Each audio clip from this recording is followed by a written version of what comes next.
In the very olden time, there lived a semi-barbaric king. He was a man of exuberant fancy, and withal of an authority so irresistible that at his will he turned his varied fancies into facts. Among the borrowed notions by which his barbarism had become semified was that of the public arena in which, by exhibitions of manly and beastly valor, the minds of his subjects were refined and cultured. But even here, the exuberant and barbaric fancy asserted itself.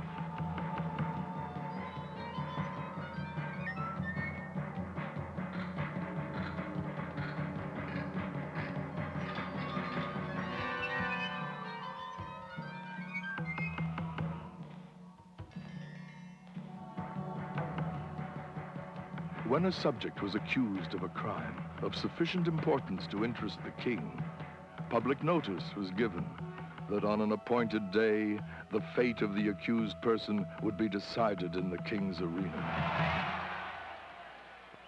When all the people had assembled in the galleries, and the king, surrounded by his court, sat high up on his throne of royal state on one side of the arena, he gave a signal.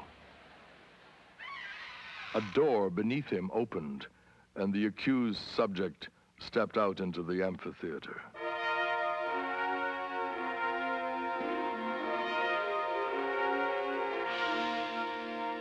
Directly opposite him, on the other side of the arena, were two doors, exactly alike, side by side.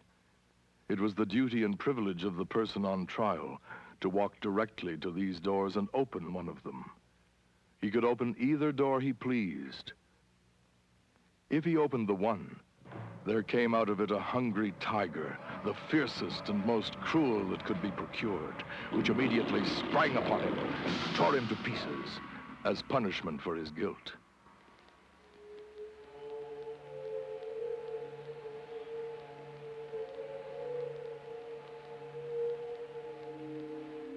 But if the accused person opened the other door, there came forth from it a lady, the most suitable to his years and station that His Majesty could select among his fair subjects. And to this lady he was immediately married as a reward of his innocence.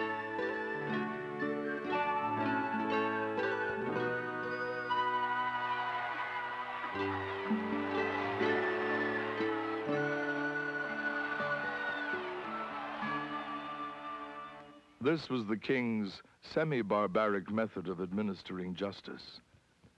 The criminal could not know out of which door would come the lady. He opened either he pleased without having the slightest idea whether, in the next instant, he was to be devoured or married. On some occasions, the tiger came out of one door, and on some, out of the other. The institution was a very popular one. When the people gathered together on one of the great trial days, they never knew whether they were to witness a bloody slaughter or a hilarious wedding. And no one could bring a charge of unfairness against this plan. For did not the accused person have the whole matter in his own hands? This semi-barbaric king had a daughter, as blooming as his most florid fancies, and with a soul as fervent and imperious as his own. As is usual in such cases, she was the apple of his eye and was loved by him above all humanity.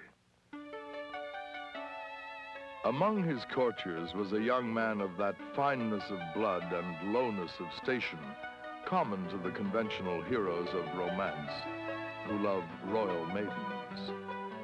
This royal maiden was well satisfied with her lover, for he was handsome and brave to a degree unsurpassed in all this kingdom, and she loved him with an ardor that had enough of barbarism in it to make it exceedingly warm and strong. This love affair moved on happily for many months, until one day, the king happened to discover its existence. He did not hesitate nor waver in regard to his duty. The youth was immediately cast into prison, and a day was appointed for his trial in the king's arena. Never before had such a case occurred. Never before had a subject dared to love the daughter of a king. The tiger cages of the kingdom were searched for the most savage and relentless beasts from which the fiercest monster might be selected for the arena. And the ranks of maiden youth and beauty throughout the land were carefully surveyed by competent judges in order that the young man might have a fitting bride in case fate did not determine a different destiny. The appointed day arrived. From far and near the people gathered and thronged the great galleries of the arena. From the moment that the decree had gone forth that her lover should decide his fate in the king's arena, the princess had thought of nothing, night or day, but this great event and the various subjects connected with it. Possessed of more power, influence, and force of character than anyone who had ever before been interested in such a case, she had done what no other person had done. She had discovered the secret of the doors. She knew in which of the two rooms that lay behind those doors stood the tiger, and in which waited the lady. And not only did she know in which room stood the lady ready to emerge, all blushing and radiant should her door be opened, but she knew who the lady was. It was one of the fairest and loveliest of the damsels of the court, and the princess hated her. Often she had seen, or imagined that she had seen, this fair creature throwing glances of admiration upon her lover, and sometimes she thought these glances were perceived and even returned.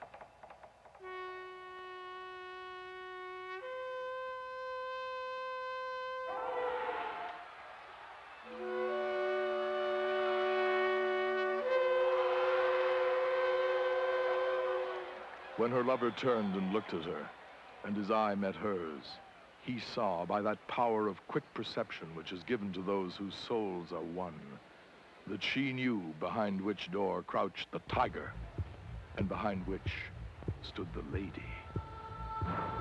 Then it was that his quick and anxious glance asked the question, which? She had lost him, but who should have him? Her right arm lay on the cushioned parapet before her. She raised her hand and made a slight, quick movement toward the right. No one but her lover saw her. Every eye was fixed on the man in the arena. He turned, and with a firm and rapid step, he walked across the empty space. Every heart stopped beating. Every breath was held.